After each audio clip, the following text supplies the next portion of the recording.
ya konon. Let's see how powerful I am. Juan, pick up the call now. I know it's Sunday, but I need you to pick up your call. Hello? Ya, Puan. Yes, kau free tak? Free kot.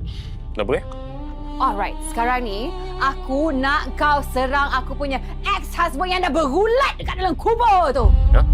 Perang? Bukan perang, serang. Kau tahu tak apa jadi sekarang ni? Sekarang ni dia tinggalkan aku wasiat tu tak? Kau tahu tak dia tinggalkan wasiat apa? Dia tinggalkan aku wasiat 2 orang anak dia dengan Alisa duduk kat dalam rumah aku, lain seorang tu berkursi roda, lagi seorang mulut macam musibat dengan berkopiah. Okay, so sekarang ni Puan nak saya buat apa?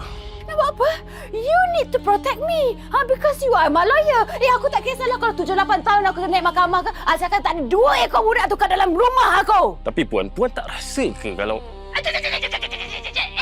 Kau ni lawyer aku ke tidak? You have to protect me. Sekarang ni, aku tak nak ada 2 ekor musibat tu kat dalam rumah aku.